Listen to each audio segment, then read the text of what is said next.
My family demanded I marry my dad's best friend's son. When I eloped with my boyfriend instead, they got furious. Now they're blowing up my phone, but guess what? I just sent them a wedding photo. I'm Zara, and I've been dating Logan for almost 2 years now. We met at our friend Andre's monthly game night, those casual hangouts where everyone brings snacks from the dollar store and spends hours playing board games. My parents are traditional. Not the wealthy kind of traditional with summer homes and country club memberships, but the kind where dad works overtime at his company and mom stretches every dollar at the grocery store. They've always had this family comes first mentality, which usually means whatever dad says goes. Logan and I have been keeping our relationship low-key around my family, not exactly hiding it, but not making a big deal either. He comes to some family events, brings flowers to my mom, which she aggressively puts in the kitchen instead of the living room, and tries his best to talk sports with my dad, who usually just grunts in response. So yesterday, I show up for our regular Sunday dinner. Everything seems normal. Mom's making her famous pot roast that she stretches to last the whole week. Dad's watching TV, and my sister Vera is texting on the couch. Then I notice extra places set at the table. Who else is coming? I ask Mom while helping her with the salad. Oh, Warren and Dexter are joining us, she says. Warren is Dad's best friend since high school. They work construction together. I barely know his son Dexter except that he's 27 and works with them too. The dinner starts normally enough. Warren arrives with Dexter, who's wearing a button-up shirt that still has the creases from the store.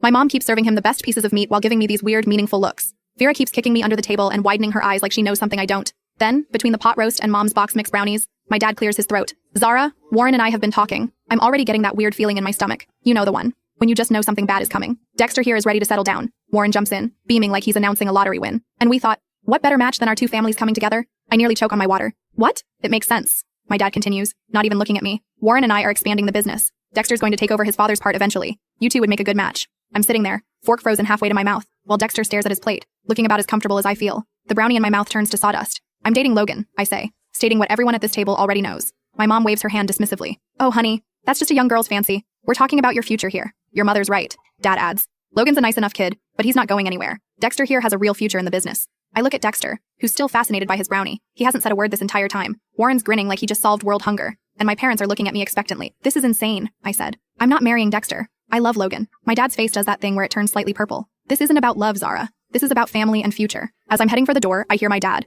You have until the end of the month to end things with that boy. We're announcing the engagement at Warren's birthday party. I didn't say anything else. Just grabbed my crossbody bag and left. Logan was already waiting in his car around the corner. We'd planned to go to Walmart after dinner to buy some stuff for his apartment. I got in the car, hands shaking as I tried to buckle my seatbelt. That was yesterday. Today, my phone's been blowing up with messages from my mom about being reasonable and thinking about the family. Vera sent me a string of WTF texts, followed by warnings that Dad's serious about this. Even my cousin Ophelia called to ask if it was true. Logan and I stayed up late last night in his tiny studio apartment, talking about what to do. We've actually been planning to move in together when his lease is up next month. We've been saving up, keeping it quiet. Now I'm wondering if we need to speed up those plans. I've muted most of my family on my phone, but I can see the message count growing. The only one I've responded to is Vera, who's sworn not to tell anyone that I'm staying at Logan's tonight. I love my family, but this is crazy, right? Like, it's 2024, not 1825. Who even does arranged marriages anymore? But what I learned next, it completely changed everything. I can't tell you about what happened next in this short video. The full story is